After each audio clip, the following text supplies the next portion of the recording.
Anyway, welcome everyone and welcome John Lane. Thanks, everyone.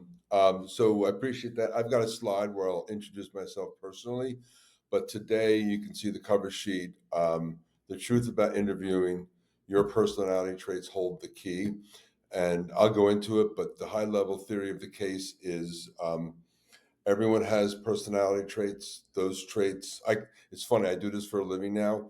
I can tell many people's traits just by how they introduce themselves and whether their camera's on or not, and that kind of stuff. So it's pretty interesting to be in this environment. But one thing that I've learned after doing this for a while is that traits can shift under stress. And we're not going to get a lot into that today because it's a lot to cover in a little talk. But at least understanding your traits and how you naturally show up, I think will give you a knowledge advantage. Let's say going in. So first of all, Gary, you've seen this gag, so I do this at all my treats. But thank you for inviting me. Thank you for showing up. I know everyone's got a lot going on. So I truly do appreciate it. So I always try to do some rules of engagement, and that's just be present here and interactive. Tag me. I've got my screen closed. So John, if anybody wants to chat and ask a question, then you feel free to interrupt me. Cameras on if you can, mute if you can, but ask questions. This is pretty content rich for a webinar, and so I'm going to go through slides. There's going to be a few slides I read because there's important information to deliver. So I'll just say forgive the depth of this, but also the value is in the depth. So we'll do that. And then I'm going to show my LinkedIn and my email at the end. Okay. So I didn't change this whole, but we'll be here about 30-ish minutes, depending on questions. We already did intros, so we won't do that now. I'm going to tell you my story and why I'm here, and then we'll get into the OAD stuff. And then I do have a special offer at the end, and then we'll say goodbye. Who's here today? We did that already, so I'll skip that. But nice to meet everybody. Okay, so here's me. So when I talk to an audience like this, I always like to talk about my why. Like, why am I here? Why have I done? Why am I doing what we're doing here? And that's because I see in my world, John, I'm sure you see it. Barfield definitely sees it, that less qualified candidates get hired due to their advanced storytelling skills. I think that's a shame. And so, what I want to do is help interviewers to discover their unique and powerful personality traits, help them turn that into their story, and use that to translate into communication styles, preferences, and blind spots, and then use that to help you interview better. That's a lot to do with the group, and we're working at kind of a generic level. But that's why I work with people. John, you put the note, or Dale put the note out that Susan was hired. Susan and I did some work together coming through your group, and I know that she felt that the personality trait assessment and some of the reports I did for her based on that gave her some confidence and some structure to the way she thinks about herself. So that's me. That's what I do. I kind of covered this already, but I'll just do a little bit more in that I already mentioned. I got to fix my screen. Sorry. That candidates who interview better are going to win more roles, even though they may be competing against other candidates who have higher qualified skills and such. And some of that is that our personality traits can propel us, but also hold us back. And I'm going to explain what that means. So you can be a great candidate for a job, and because of your traits, you can blow a question, and that, as unfair as that is, recruiters have to make decisions based on something. And so I like to think about learning today is at worst, you can fix some unforced errors. At best, you can actually lean into some things that will make you stand out. So understanding your traits and applying them effectively can help you close the role. And I know that's what everybody, or almost everybody here, wants to do. So here's what we're going to do today. We're going to just, in a different class, I would say discover your own personality traits. We're going to work at a generic level because all 12 or 15 of us have not taken the assessment, and that would be too much to do in this short of time. But I'll give you a path to understanding something about traits. Then I'll show you how we translate them into communication styles, preferences, and blind spots. And then I'll apply that into some interviewing skills. So I'll just say again, we're going to get dense, but also it's going to be a little bit high level just because of the nature of this talk. So here's where I always start out. So we always introduce OAD by using the Leadership Style Matrix, and that is what's going to allow me to introduce. There's John. Can you let John in, John? That will allow me to introduce some high-level concepts to the group. So in our world, we have generalists and specialists. We'll look over here. And we consider them to be your substance, who you are. And then we also have what we think of as communication style or just style, and those are socially oriented and technically oriented. This forms the basis of what we're going to talk about, so I'm going to go into that in a little more detail. I will say this, I'm going to isolate each of the four sides of the quadrant just so I can get the definitions out. Many people are going to be mixes of both. I'm isolating them just to land the concepts. So in our first world, we talk about generalists, and generalists tend to be independent. They're comfortable with ambiguity. They prefer flexibility in their work. They're going to take risks. They're definitely lean into delegation. They're more assertive types. Under stress, they'll delegate too soon. If you had to sum these folks up, you would say they care that work gets done, kind of checklisty, move it through. On the other end of the spectrum, we have our specialists, and they tend to care how work gets done, right? Think of your tax accountant, right? If you showed up for your meeting and he said you owe $2,000, you'd say, why don't you walk me through how you got there, right? And so they're very specialized in how they do things. And so they tend to prefer structured work environment where they can have clarity. They tend to do skilled work where accuracy is praised. They're more cautious in their risk decisions. They'll take risks, but they're going to be more measured. They tend to be hands-on and compliant. Under stress, specialists will delegate too late. So you kind of see those differences, right? I've heard a few people introduce themselves as data type people, etc. So many people like that are going to fall into the specialist side. Not all, but many. All right, and let me break out our socially oriented and our technically oriented. So socially oriented people tend to be open. They have a persuasive, visionary speaking style. They're amiable, outgoing. They look forward to social events. They're quick to trust. They're optimistic, right? And in our world, the opposite of optimistic isn't pessimistic, it's skeptical. And why is it skeptical? Because these folks tend to be slower to trust. They're very analytical, straightforward. You ask them a question, they respond with 3 qualifying questions so they can give a specific answer back to you. They tend to be reserved, technical in nature. So those are the 4.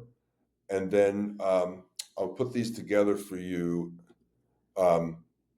Is that I am a builder, so I'm a socially oriented generalist. I'm in the builder quadrant. Presumably, I'm confident and persuasive. My partner, Will Barfield, is a technically oriented generalist. He's in the architect quadrant. He is definitely direct with high confidence. What he and I have in common is the generalist side. So we're both venturesome, open to delegation, extremely flexible, and independent. Where we differ is that I'm kind of an idea guy, shiny object, look at that squirrel, kind of guy, and he's much more buttoned down, deliberate, He'll remind me when I spell someone's name wrong. Like he's just that kind of guy, a little bit intense. Our friend John O'Connor is a socially oriented generalist in the builder quadrant too. So you may recognize some of those traits. So first, what we're going to do is we're going to meet the technically oriented people because they kind of group together. And then after that, we're going to meet the socially oriented. I'm going to define them. And then I'm going to get into the interviewing side. So I lay this out just to show folks that we are talking at a quadrant level: builder, architects, expert, and facilitators. But understand, even within that, there's specific, we call these trait names around the quadrants. And even in that, as you get down to an individual assessment, there's lots of nuance in that. We're operating at a higher level for the sake of this presentation. So I'm going to ask everybody to pay attention to the quadrant definitions, because we're going to go around and I'm going to ask folk after I define one to put their hand up to think that they might be. So just at a high level: builders, confident and persuasive; architects, direct with high confidence; experts, direct with high knowledge; and facilitators, strong on relationships and execution. So I'm asking that people pay attention to that, because when we get to the learning section about interviewing, I want it to land as best it can for each of you. So try your best, and I definitely acknowledge that this is high level information. Okay, so let's do the builders. So builders tend to be dynamic and confident individuals. They love innovation and independent thinking. They're definitely venturesome and risk takers. Sometimes they can be a little authoritative in their leadership style, their communication style. You'll find them to be strong on persuasion and vision setting. And they really like a fast-paced environment, because many of them are impatient, so they want things to go, go, go. If you spend any time with John, you'll know that this fits him pretty well, doing about 10 things at once, right? So I won't go into the details here, but I mentioned earlier there's 4 different types of builders: pathfinders, adventurers, influencers, and negotiators. I'm a negotiator. John, what were you? Pathfinder or Let me hold on. I'm just unmuting here. Hold on. We hear you. Oh, no, we hear you. On that quadrant, Yeah. What were you? I think influencer. Influencer. Yeah. That's it. All right. Cool. And negotiator and Well, you No, can't no, be no, all no, of no. them. You can't be all of them, Dana. All right. No, can't be. All No. right. So You nailed it, though. Yeah. I'll tell you.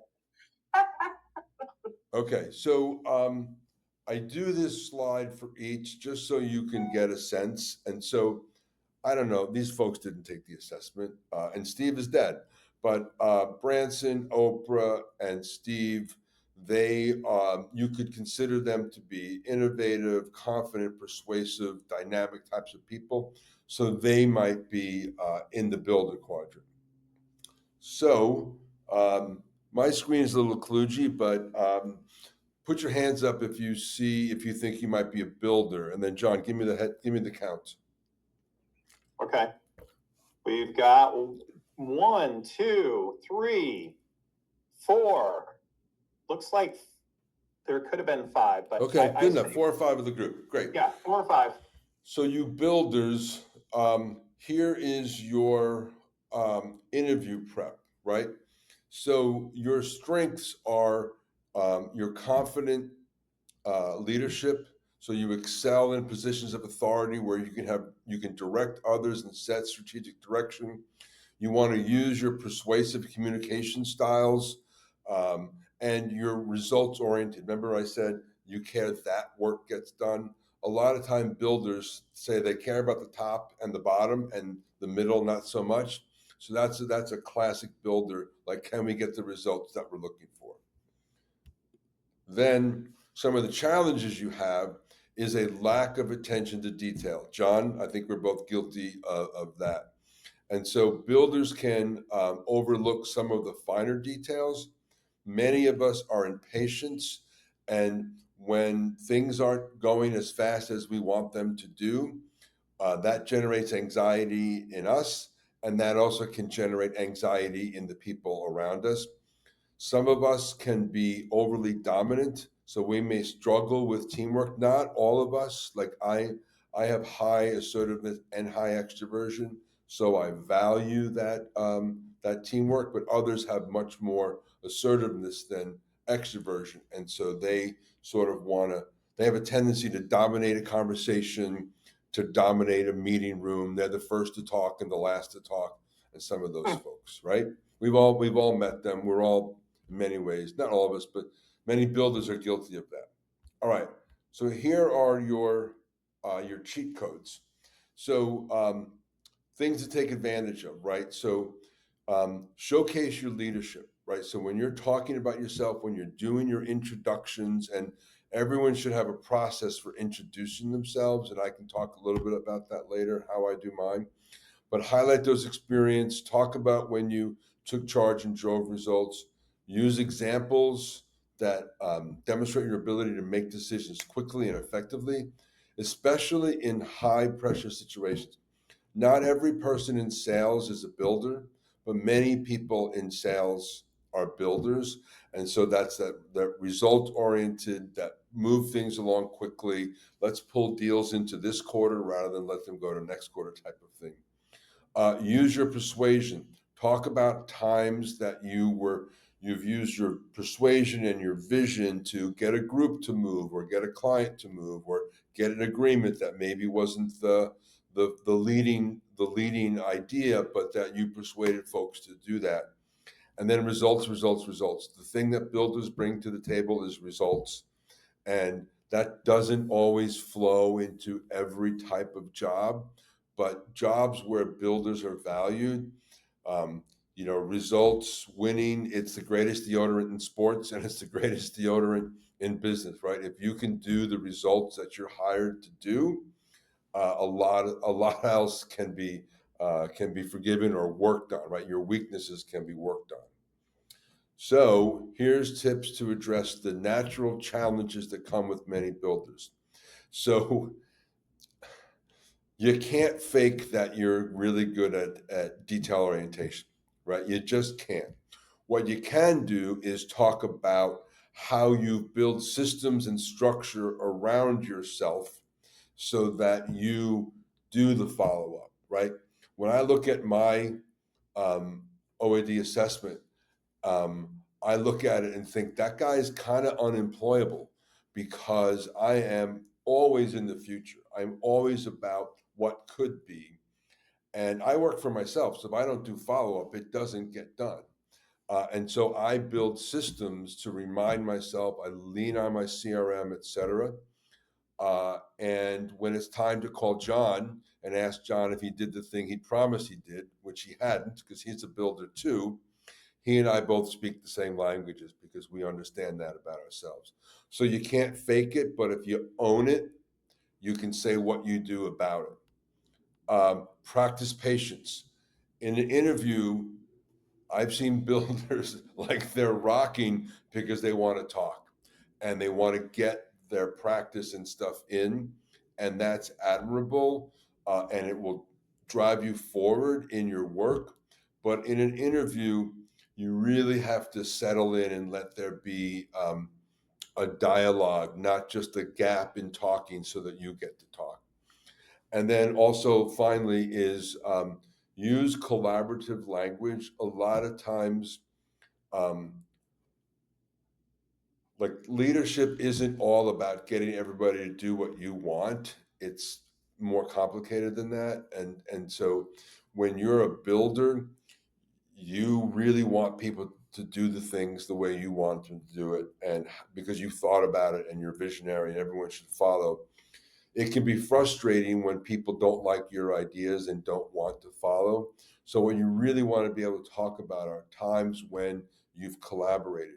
Even admit that you thought you had what the best idea was, but in a group setting you learned something else, and that you learned to collaborate and work with others to do what needed to be done, rather than just so much sticking to what you do. So it's a fine line, right? You're trying to persuade people and do stuff, but sometimes it's more important to get it right than to be right. So think about that when you're in your interview. So any of my builders want to come off mute and comment on what they learned here or saw here, or call BS, or what do you think? Builders, you like to talk. And a little builder, I will talk. Go. I love this, especially, some of the weaknesses as a project manager. It's my job to address the details, but you put a good framework around how I succeed is putting processes and follow-up in place to make sure that all that follow-through happens, so I really appreciated that, and will be using that in my future interviews. I'm glad to hear that. Jess. Yeah, hi. I got a little bit of a question and a lot of, this definitely in some respects really strongly describes me. I like a fast-paced environment. I'm always looking for results, etc. You said something just a minute ago about, sometimes we can come across as too dominant and our ideas are the only ideas. And I have learned over time, a lot of my ideas are too big, or the technology isn't up to like where my brain's going to actually make it happen. So I've got to let people rein my ideas back down into Great reality. way to say it. Great way to say it. So that made me laugh. But I actually got told in interviewing before that I talk too much in the collaborative we and not enough about I. So how do I find that balance? Yeah. I talk too much about I, then I'm falling into my challenges. And if I let him answer. Well, what I do is, that's why I mentioned earlier your story. So I use kind of a why, how, now approach, and the why is, so my we is why my I is why I do what I do, and then the how is the we. So it's hard to answer, but like there are times when you have to say what you've done. John read my my about section. I literally have been told by interviewers or recruiters, you have to talk about yourself. I'm like, I have been a people manager for 35 years. Anything I've accomplished is because of the people around me and how I help them deliver it. So, John, will you admit Julia, please? So I think it's a fine line, and I think it's the kind of thing where you can cop to it. You can say, listen, I've been a people manager a long time. Obviously, my job is to move them along. And so you'll hear more of that from me, but let me also tell you, here's how I went about that, or here's what I did. But at some point in your career, you kind of stop doing things yourself and you fuel your team, right? And you set the vision for your team, you check in on them, you hold them accountable. So I think that's where the I comes in. Cool? All right. Yes. Any other thoughts, or else I'll move on? And I do want to be conscious of the time. Actually, just very quickly, so when I look at this, and I think I definitely am a builder, because a lot of these things speak to me and how I operate, right? But then when I get to the challenges, I see, I happen to also be a very detail-oriented person, right? So I don't make decisions until I understand the details well enough to drive the team toward, whatever I've come, So you may not be a builder, them, Jess. You may not be a builder. Yeah. Yeah. So maybe that's the case. And I was wondering if I'm really kind of, identifying myself incorrectly, if that's well, let's go through it. And I try to preface all of this with, I'm giving you a lot of information in a short amount of time, and it's not super easy to know. Like Will and I, we're both generalists, but I'm socially, he's technically. So let me go to architect, and maybe that will pick you up in there. Okay. Any other thoughts? More a question. I see myself as a builder. I like this sort of making a self-assessment, but because I've noticed that sometimes I think I am a way, but then I talk to colleagues, they experience me in a completely different way. So I love this, being able to put yourself in a block where you think you belong. But a question there, in the blocks, for example, for builders, do you see differences between different generations and where you put them, or is it same question no matter what generation you sort of are? Yeah, so we definitely do not pick up on generational things, but we do pick up on, like, there's 4 builders: influencers, negotiators, pathfinders, and adventurers. And this is too much to get into. But then there's modifiers of them, and those modifiers change anything. So you literally could have hundreds of variations of builder types, and that's where taking the actual assessment drills us all the way down to the core. So some of this stuff may not hit everybody equally well because it's high level for a webinar. Yeah. Okay.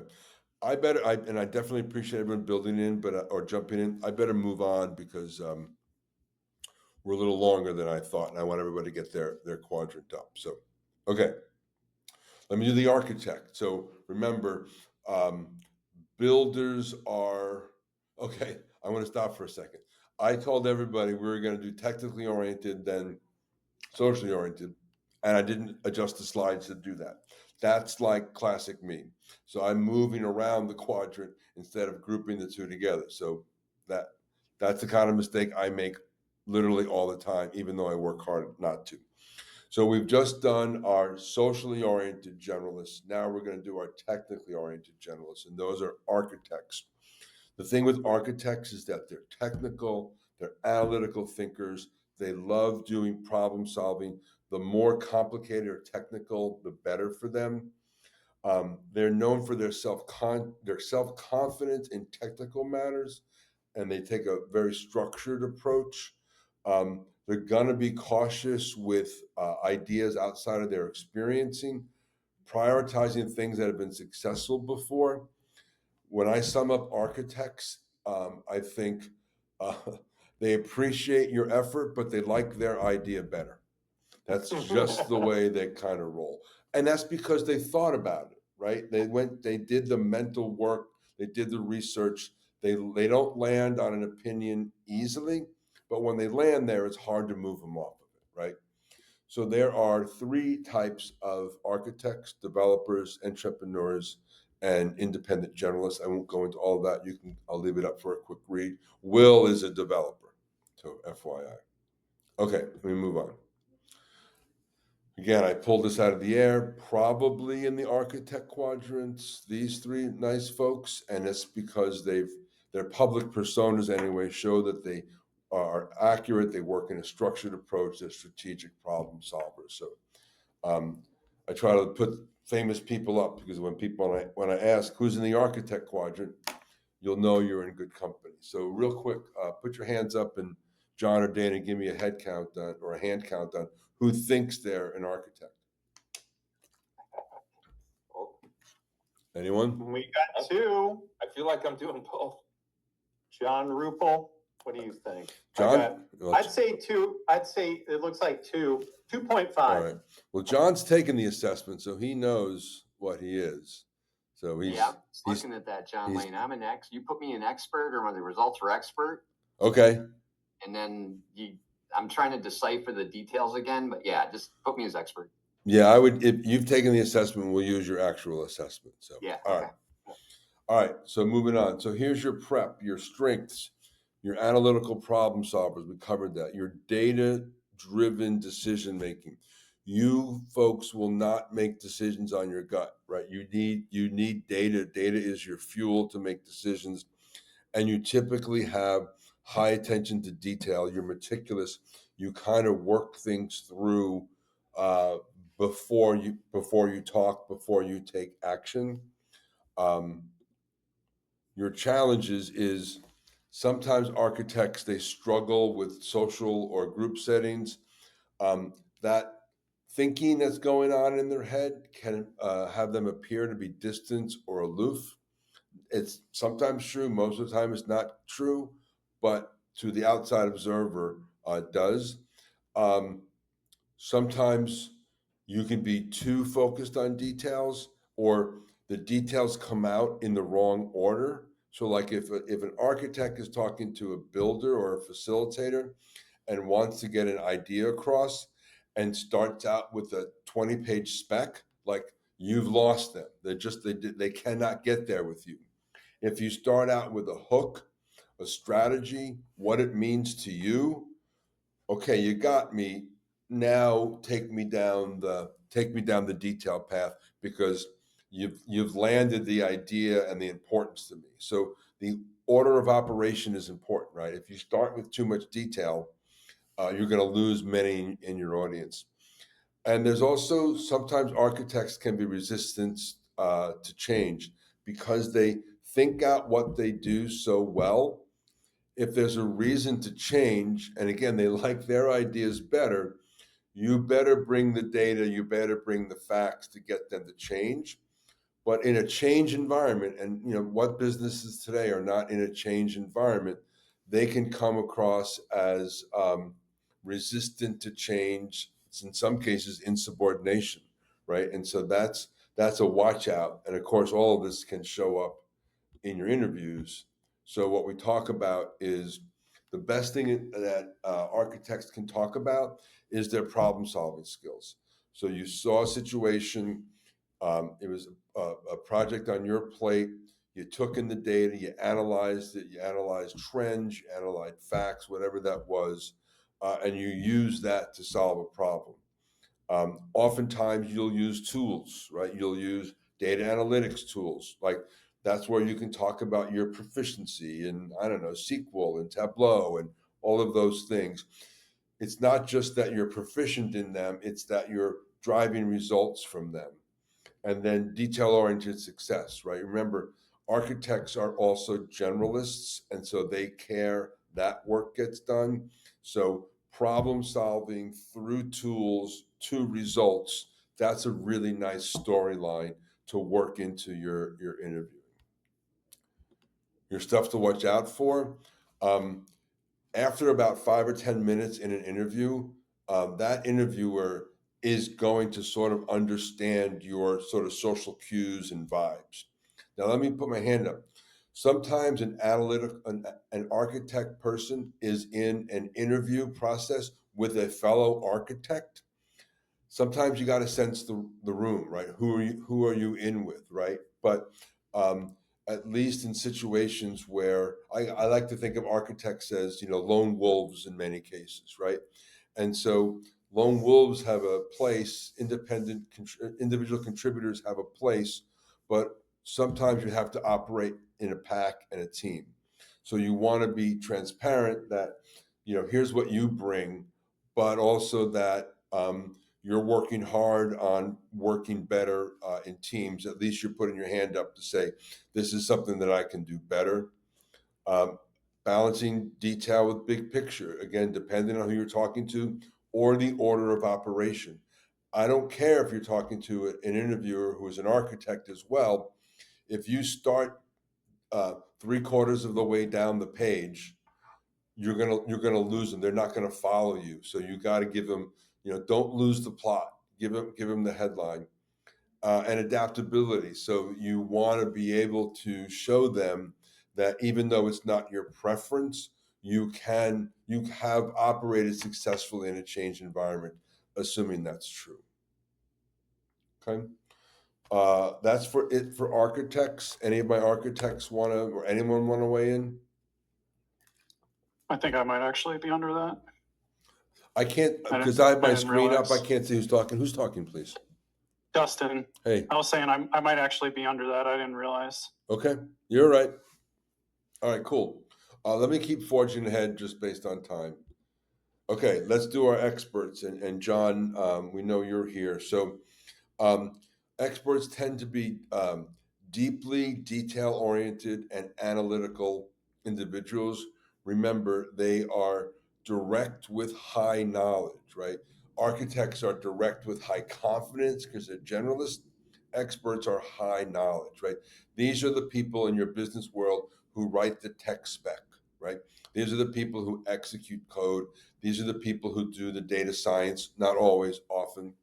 So they're known for their methodical and systematic approach, kind of like scientists, right? If you don't follow a recipe or a path, it's not repeatable.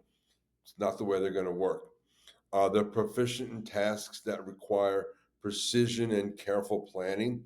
It is difficult to rush an expert, right? I mean, they are really doing a skilled job where accuracy is important, and 80% solution isn't going to work for a specialist often because of the work that they're doing, right? We don't want a surgeon to do an operation at 80%, right?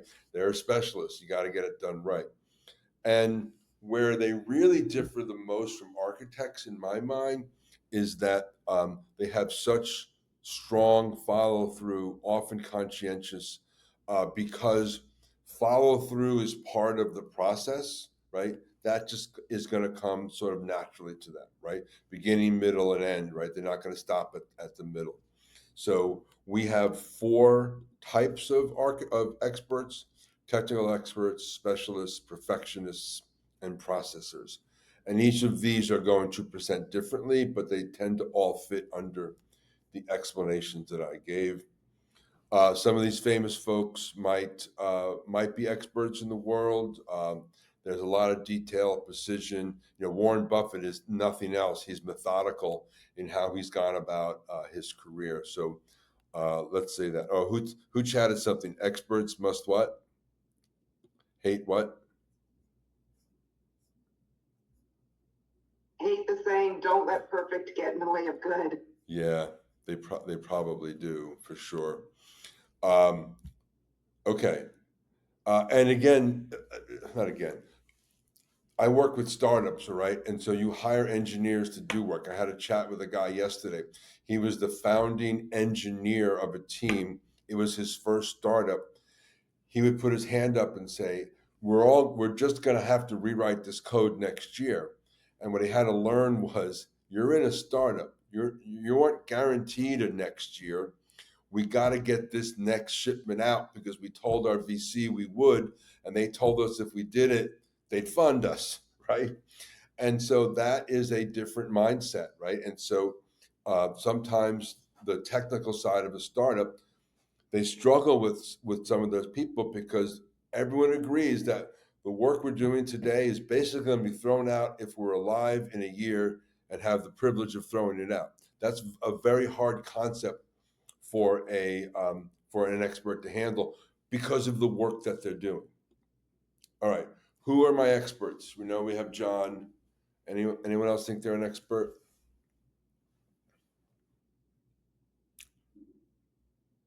Angelique, thank you for using the tool. That's exactly what an expert would do. Okay. So William, yeah, William, you sounded like an expert when you introduced yourself. All right. So for you all, your prep is Julia. Hi, Julia. Julia, yeah. So meticulous attention to detail. Experts typically are going to interview for expert jobs, right? There's just not, I mean, these are broad brushes, right? But when they're interviewing, talking about the detail and the precision and the reliability of what they did is going to be very important. Showing off your deep technical expertise, right? At some point, someone's going to want to know how you use the systems to ETL the data, to do the work that you're doing, et cetera, et cetera. So that will come up. Being able to describe that in some detail at the right time is important. And also be consistent under pressure. So experts tend to be calm. And you have an environment, like say it's a smaller company, and you have the sales team is like pushing. It's the end of the month, it's the end of the quarter. The engineering team that are experts, kind of like they're not motivated by that. And that's mostly good because they're not going to rush their spec. They'll hit their deadlines, but they're not going to deliver early because they want that time allotted to get it done right. So talking about that precision is really important. Now our flip side, our challenges. So experts tend to be reluctant to delegate. And what happens is, I mentioned at the top of the hour, experts will, under stress, they'll delegate too late. So what happened? They held on, one last push, one last polish, and then the deadline's missed, or they realize they can't finish it, they have to hand it off to somebody, and now it's somebody else's emergency, right? And so that is a challenge to be aware of yourself. There's communication challenges, so you can be reserved or quiet. A lot of times you'll ask an expert in a meeting what they thought about subject X that was just presented, and they're sort of thinking to themselves, I don't know what I think, I just saw it. Like I haven't processed that yet, right? Where us builders or socially oriented types, we're like, I'll tell you what I think. And you kind of go off the rail a little bit. So in an interview, the interviewer is going to ask you a question and you are processing it. But like at some point, your mouth has to start moving and you have to start talking. So you can acknowledge that. You can acknowledge that, hey, that's a really good question. And I have a lot to say. I'm just putting my thoughts together, right? So just acknowledging what you're doing instead of sitting there like frozen or not going. I think you just own that. I'm going to process this and I'm going to give you a nice structured answer because that's how I roll. That's a great way to demonstrate who you are. And just like the architects, resistance to change, right? And so, you need to demonstrate that you can build systems and systems that last, but that it's also possible for you to change, for sure. Okay? And then let's bounce. Oh, did we do this already? Oh, no. Okay. Cheat codes, right. So showcase your technical expertise. That's going to be obvious. Emphasize precision and reliability so you get both. And then those experts often tend to be very consistent. And so they come in Monday, they're where they are. At the end of the week, Friday, they're where they are. They're not bouncing all over the place. And so coming across as reliable, technically proficient, detail-oriented, and consistent, that's going to play super well for you. So tell those stories. With stories about how they've responded to challenges, sometimes quickly, instead of overanalyze. Would that help, John? Yeah, well, that's going to be the opposite, right? The opposite is going to be like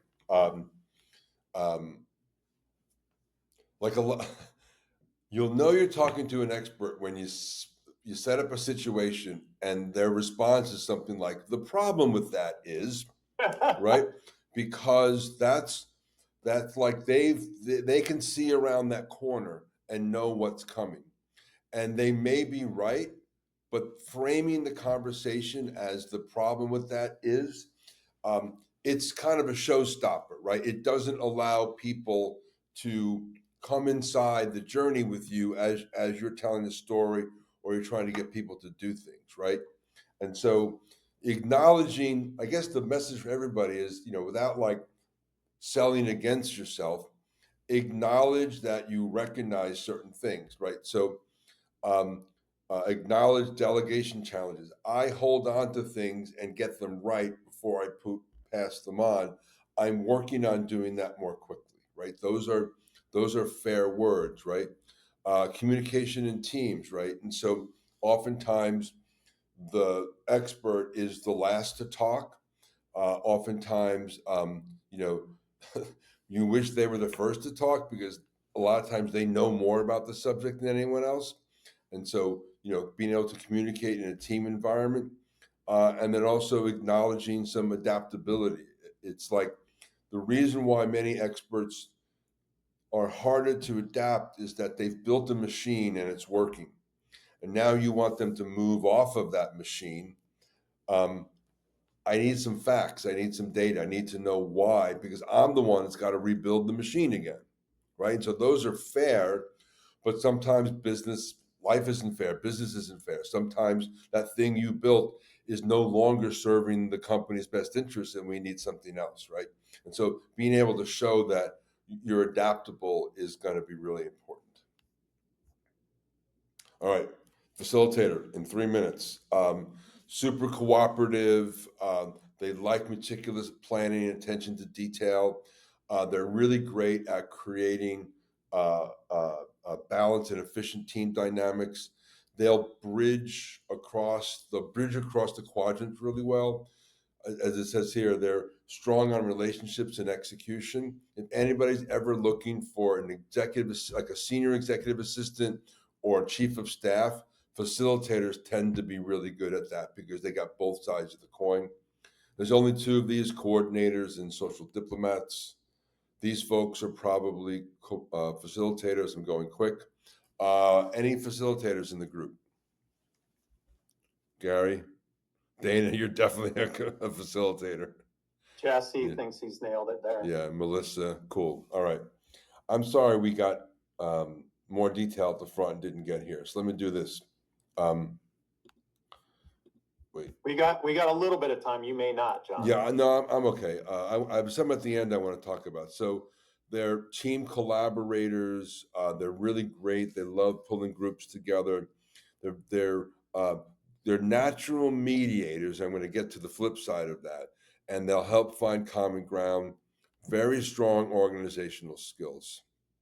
The challenges for them is that sometimes they'll avoid confrontation, right? If they have to call one person out, they'd rather the group settle things, right? They also may be reluctant to take the lead. And listen, if everyone in a group is a leader, like you got a mess on your hand. And so there are facilitators who get pleasure and satisfaction from helping the team move forward as a group. They can over focus on detail. That's because they're plotting. They want everyone to have context. And so that's all of that's good, but there can be too much of that. Dana, I see you smiling. Here's your cheat codes. Teamwork. Everyone loves teamwork, right? Unless you're just an individual contributor down in the basement, showing that you can help teams work better together. Same with organizational skills. A lot of folks do not like doing that organizing. If you can show that you can organize, you can catalog, you can help the team have great notes after meetings, get those notes into action plans, super valuable. And also building relationships. There isn't a company alive today where different departments staffed by different personality traits don't have unproductive conflict between them. So being good at pulling cross-functional teams together is a massive business superpower. John, who is this for you? The facilitator. You've got a couple around you, don't you? Me and John? Yeah. Well, it's interesting. I present at work as a coordinator, right? That's how I go. But I'm solo. But there's definitely some. I don't know offhand to answer your question.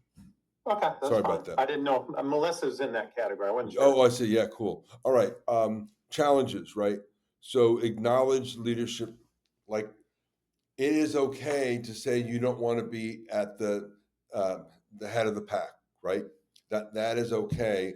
Acknowledging that you're better at feeding the team. Like, there's some people on a basketball team, 15 assists every night, 3 points. The team loves the 15 assists, right? They get the ball moved around, and there's an absolute role for that, right? Watching out for avoiding conflict, right? So you're going to want to talk about how, even though your spidey sense was, I don't want to do that conflict, you're still able to manage through that conflict. And also, can you balance detail and big picture? A lot of times, facilitators, because they're so meticulous, they're specialists, they can come across as, leading with the 10 paragraphs of detail before they set the hook. So when you're telling your stories about your work, set the hook and then support it. All right. I'm going to leave this. The conclusion, folks, is if you know your traits and you can build that in and practice, if nothing else, reduce unforced errors in an interview. At the high side, just understand about yourself. Builders, slow it down. Experts, a little bit less detail, or at least in the right order. And hopefully this will be positive to your interviewing. Any questions from the group? I know we've had some, but if there's any burning ones, let me know. Otherwise, I want to give a special offer to everybody. I have a quick question. Who's talking, please? Looking at William. expert. Will, okay, hey. Oh, sorry. It's me, William. So looking at an expert, one of the strengths was consistency under pressure. But what happens if you get asked a question, particularly a technical question, and you just don't know the answer? Well, if you don't know the answer, you don't know the answer, right? So your traits aren't going to help you with that. I guess you can just say, you know, it's powerful. Sometimes it's hard to do, and say, I don't know the answer to that question. Could you give me some context as to why it was important? I don't know. Flip it back around. But like if you're interviewing for a job where you should know an answer, that's your personality traits aren't going to help you there, William. Right. Okay. Cool. All right. Julia says it could be helpful to describe how you would find the answer. I think that's right. Yeah. I don't happen to know the answer, but here's how I would go about figuring that out if it came up in work. That's a great point, Julia. Yep. Thanks. Angelique, no to Google. Here's how to get in contact with me. John can give you my email address, but this is my LinkedIn and my email. Take a snap if you want.